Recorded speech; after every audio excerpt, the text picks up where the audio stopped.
Kain guys. Galunggong na naman ang ulam natin guys. Oh. Pirito. Kasabayan ng sabaw.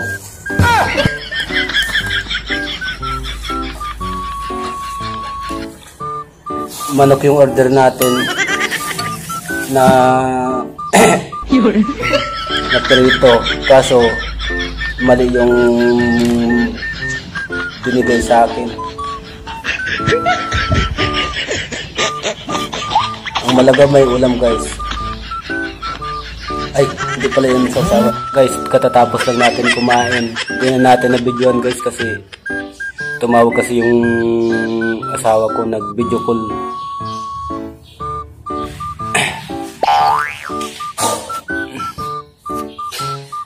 Manok sana yung ulam natin kaso iba yung order na nabigay. Sayang, meron naman sa atin pang video ay pang upload. Pero ito lang muna yung ating upload ay video guys kasi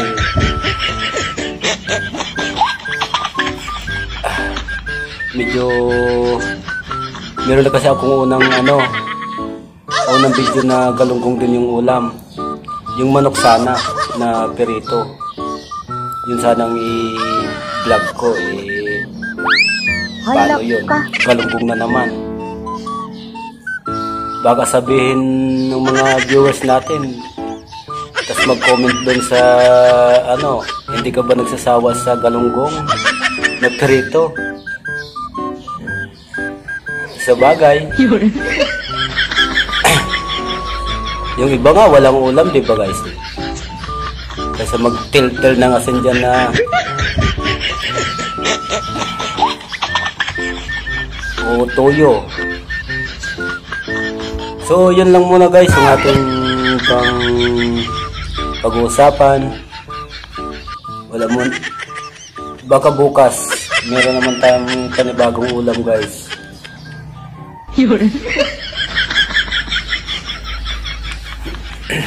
So ay Diyos ko po.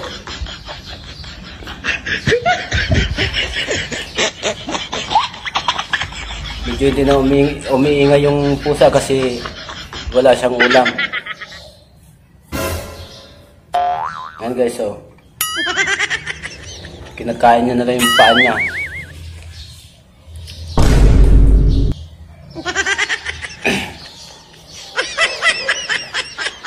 Meron sana akong ulam kagabi, yung Pinoy ata binigay nung dito sa kapitbahay namin, 6 na piraso. Ang balak ko sana yun, lutuin ko dito ngayong umaga. Lulutuin ko sana para yun ang ulam ko, yun ang imumukbang ko, yung 6 na piraso. Eh paano, kagabi ko niluto, naubos ko yung 6 na piraso guys. Hindi na nga ako kumain ng kanin kasi sobrang busog ko na din eh.